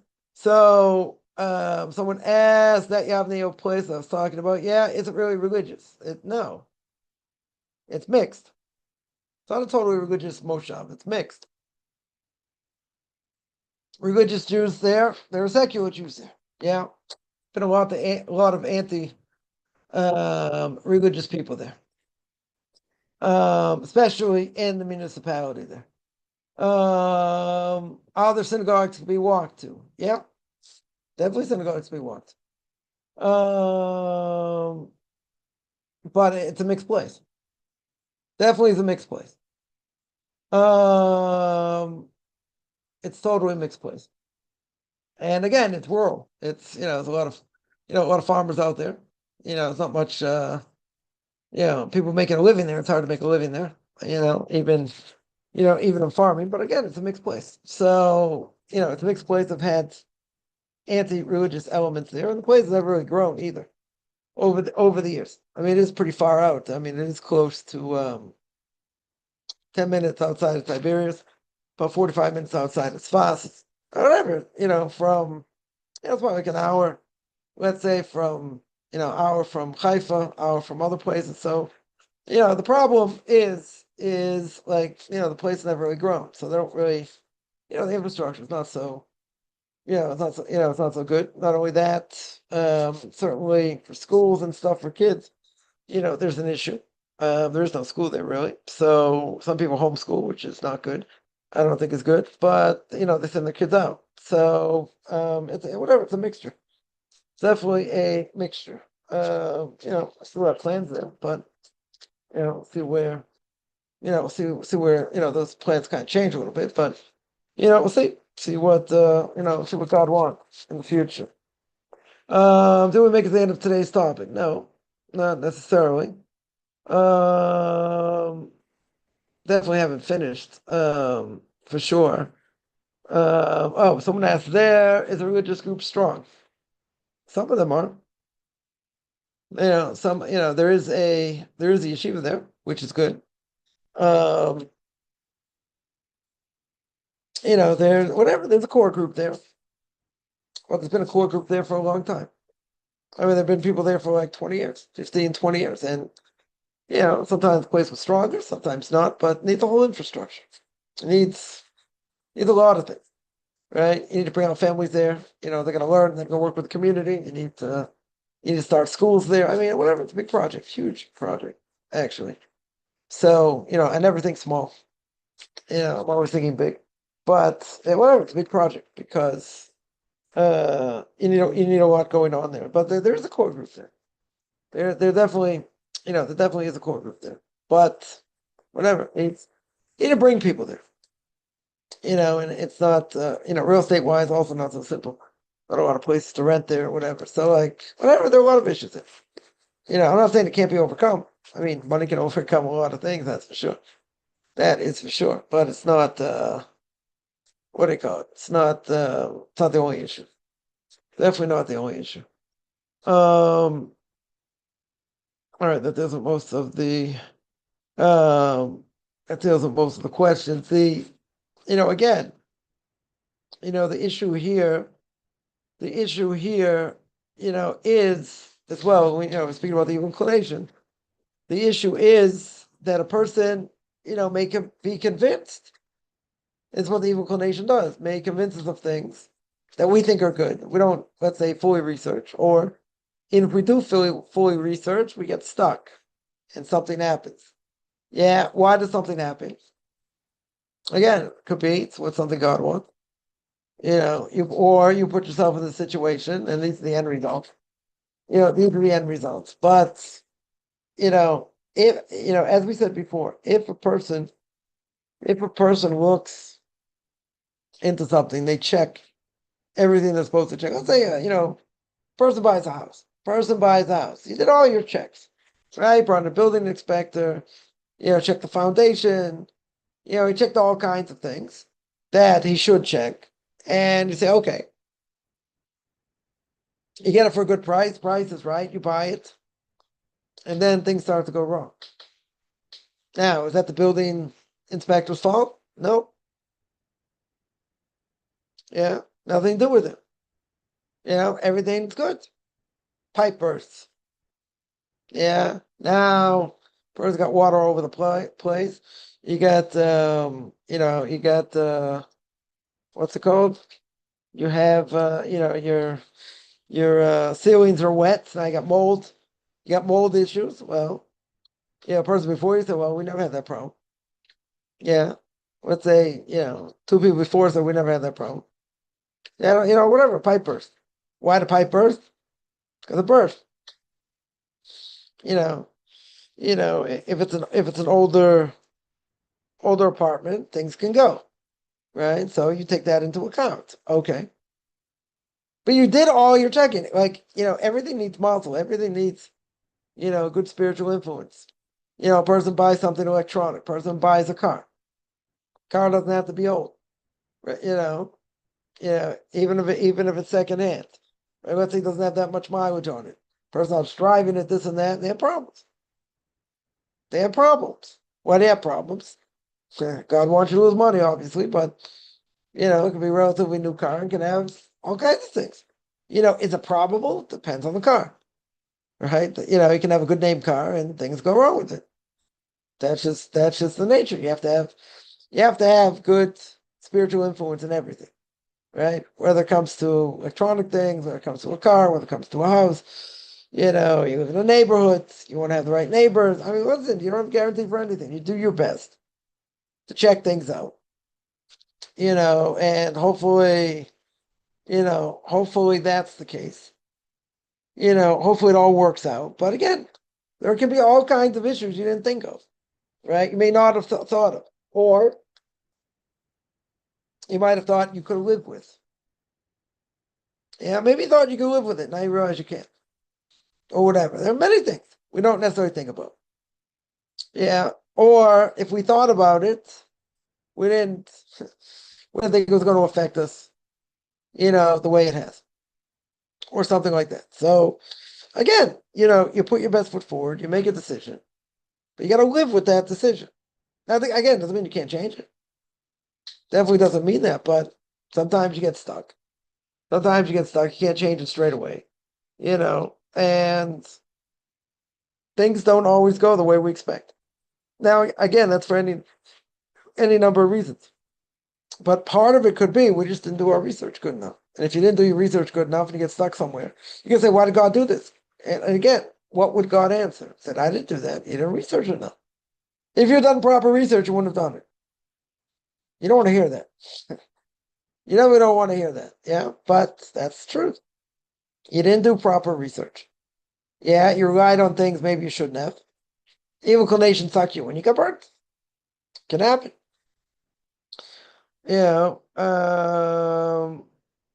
Certainly happened. Someone asks, one second. How do we stop aggression from people wanting to want us to give up converting? Well, that's also part of the inclination, isn't it? Because you tell me, well, not everyone's obligated to convert, right? Family, friends can put a lot of pressure. True. So only, how's the person fend off? That's what you're asking, basically. How is the person going to fend off these people trying to convince you not to, right, or whatever? So it's a few different ways. I would say probably the first most important thing is that whoever these quote unquote friends and family members are, you cut them out of your life. That's what you do. Or if you're not going to cut them out of your life, you have to tell them, this is what I'm doing. That's it. Finish. Just don't allow the conversation to start. What if they keep pressuring you? Yeah, someone will say, well, I can't do that. Or I have tried that, and they still keep coming back. So we said you have to answer the calls. Who says you have to see them? You just ignore them. You go, bink. You knock them out. Well, it's not so simple. You're right. Life isn't simple. And if God forbid, person has a dreaded disease, right? Person has cancer. What do most people do if they have cancer? They burn it out. 100%. They burn it out. So same thing. Who said that they have these relationships? These relationships can be toxic. Yeah, they can be toxic. So who says I should have them? But let's say you have no choice and people keep doing it. So ignore them. These are my colleagues I work with. Okay, so don't speak to them. Just change the conversation. If you can. You don't have to be a martyr over here and just take all their garbage. You don't have to do that. Right? Say you're ignoring my calls. You're right. Because I want to talk about this. Finished. That's what you have to do. I'm not saying it's the only thing, but you got to get these people out of your life. You don't get these people out of your life, then they'll do all kinds of things, to convince you not to convert or whatever, and they'll just wear you down, right? They'll have much greater effect on you than you will on them. So you got to make a decision, how important that relationship is. No, I aren't allowed to celebrate festivals completely. They're not, right? They shouldn't be celebrating festivals completely. Yeah, a Jew in training is a different issue. They can celebrate, not exactly like a Jew. They do something to break it, obviously, but no heights can't come close to doing what Jews do. Unless in the process of conversion. But they're allowed to make their own version. One second. So let's read this again. No, I don't allowed to celebrate festivals completely. Are they allowed to make their own? No. No, it's called making up your own religion. They can't do that. There are ways Noahites can tune in, to holidays and this and that, but they can't make up their own. For sure not. Right? That's called Chidushei Das, making up a new religion. They can't do that. They have to stay within boundaries. Right? I think some Noahites go off the rails and do things they shouldn't do, for sure. Yeah, but there have to be boundaries. Right? They can't make up their own religion. Can't make up their own festivals. If they want to participate, there are ways to participate in a permissible way. Yeah, but they can't make up their own religion. Right? Or they just do dumbed down versions. Not dumbed down. They're, I wouldn't call it that. Right? But yeah, they can, I'd say like this. They can tune in the way they're supposed to. Not the way they think they should. In other words, they have to get guidance, obviously, and they have to do things the way, the Torah says that they should do it. Right? They can tune in certain ways. A lot of festivals don't apply to them. Right? Someone wants to eat matzah on Passover. Okay, they can do that. They want to read through the Haggadah on Passover. Okay, I don't have a problem with that. Yeah, if they make a Seder like a Jew does, that might be a problem. Yeah, that would be a problem. But they can tune in. They can tune in ways that are permissible. Yeah, they can do that. Within reason. Um,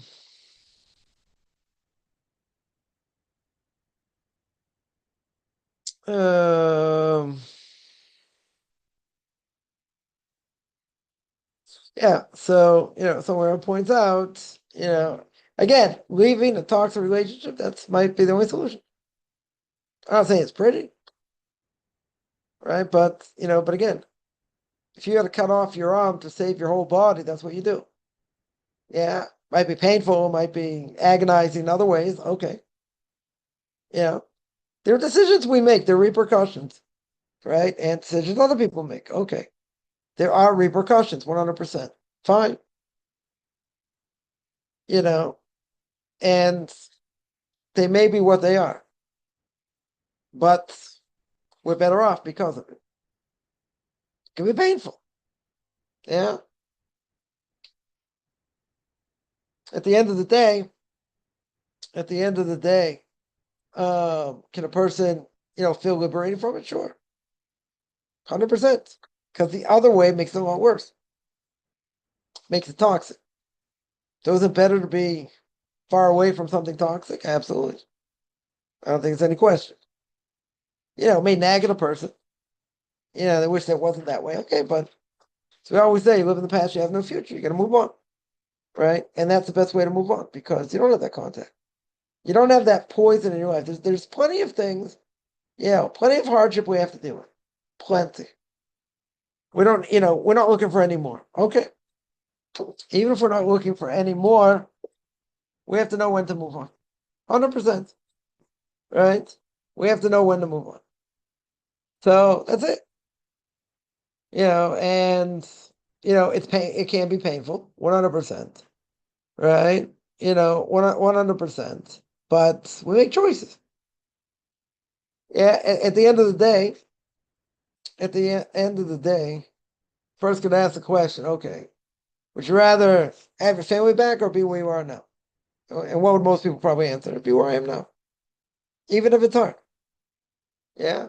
Because they're living the best way they can. This is the best way they're going to succeed. Again, it might be painful. Sure, it might be painful. Right? Over time, it gets easier. Why does it get easier? Why does it get easier? One very simple reason. Because, time passes. Time passes. And, time heals all things. Potentially. Potentially heals all things. And the reason is because, the more time goes by, the less you have contact with it. The less you have contact with it, goes out of your system. Right? Again, some people, it nags them, bothers them. Bothers them. I get it. At the end of the day, the old statement is, it is what it is. Yeah, and there's nothing to do, right? There's nothing, a person has to be at peace with it. Sometimes it's hard to make peace with it, but if you don't make peace with it, it'll nag at you. It'll bother you, right? It'll eat you, it'll eat you up inside. That's all God wants. Now, why did he put you in this situation? I don't know. I don't have a good answer or a bad answer, but that we don't know. We don't know why we have to go through things. Through certain things. Okay. We don't know what the measure is. We don't know what has to do with, our soul has to go through things that we've done. I don't know. We don't know. The question is how we look at it. All right. The question is how we deal with it. That is, that's the main thing. And the evil inclination can come over here and say, look at this, look at that. Look at your decision you've made. Look at how it affected them. You lost everything. You don't have this. You don't have that. Evil inclination is very good at what it does, right? But what's the main thing here? When it comes, let's say when it comes to family, right? Families, we always say, can be an albatross. The only thing I'll say is, people say, but come on, families are the only thing you have, right? Blood is thicker than water. Yeah, okay. But if it's toxic, you burn it off. Get rid of it. Yeah, that's not even a question. A person, God forbid, is, diabetic and like their leg is gangrene, and if they don't cut off their leg, they'll die. Yeah, because it'll just infect your whole body, and that'll be it. What are you gonna do? You cut off your leg. Now, do you want to cut off your leg? No. But if you don't cut off your leg, you'll die. Okay. The same thing. You're cutting something off. Might be precious. Might be. Really bad. Also. Okay. Regardless, person wants to have an equilibrium. They want to live in this world. And they want to be normal, quote unquote. Then there's other things you might have to do. Right? Remember one thing. There are repercussions for what people do and what people say. There are repercussions. So a person has to ask themselves, is this worth it? I can't answer that. I would say, in general, if it's toxic and it's bad, it has a negative effect, get rid of it. That's what a person has to do. It might be hard at the beginning, but that's what you have to do. You have to work on it. You say, God put me in this situation, and I don't know why. It doesn't really matter. Right? This is what the situation is. You got to live with it. Now, again, some things are very hard to live with. I agree. Not going to say no, they're hard to live with. But over time, they get easier to deal with. They only get easier to deal with when you have proper outlook. When you have the proper outlook, it's a different issue. Because then it's the mind to heart disconnect. Then you have to know what the mind says is the right thing to do, and the heart just like you knock it out. You have to have some sort of closure. It's, in these situations, it's hard to have closure, but person has to swallow very, you know, very hard pill, very hard, thick pill to swallow. Okay. At the end of the day, is it worth it? You'll say it's worth it. Doesn't mean it's not necessarily painful, but the pain will go away. You know, even if people say, well, time doesn't heal everything. Okay.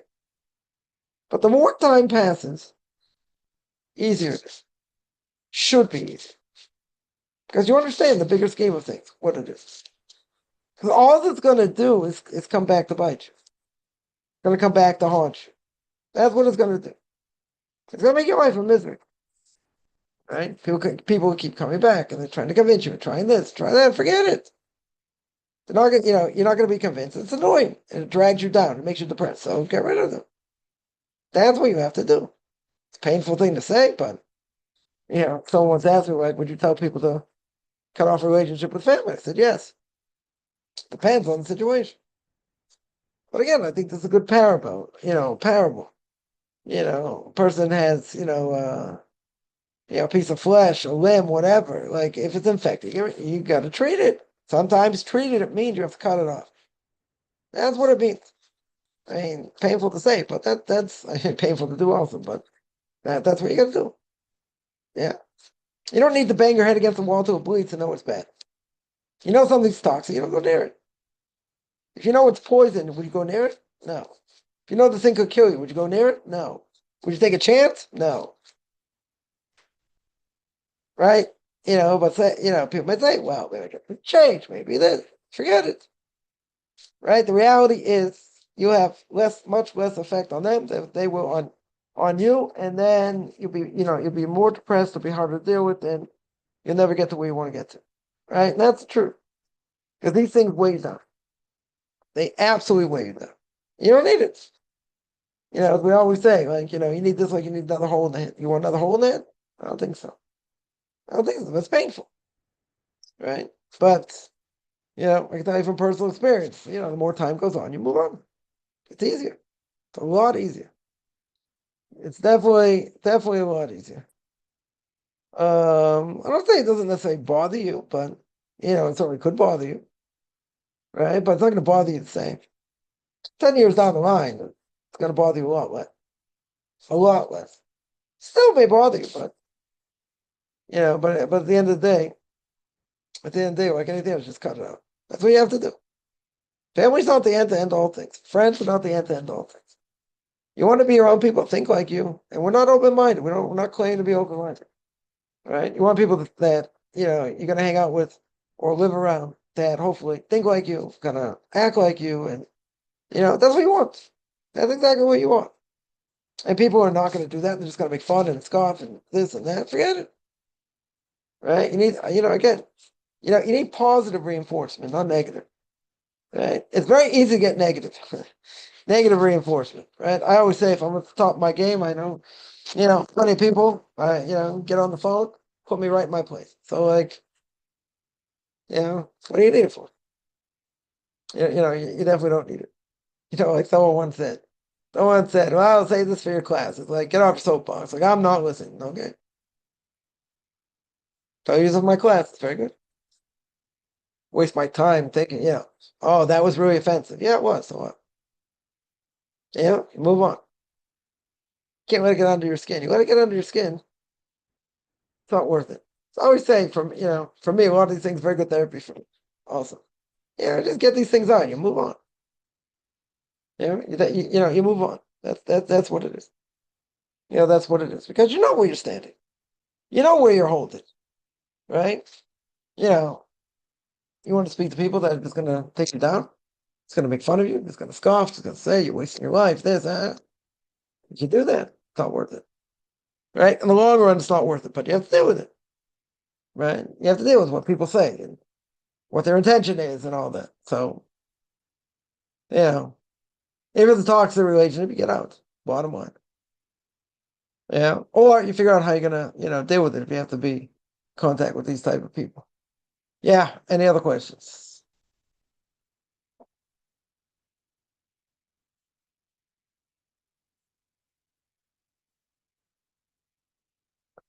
All right, I'm gonna stop here. I just every Saturday, 2 o'clock Eastern time, 9 o'clock Eastern time, 9 o'clock Eastern time.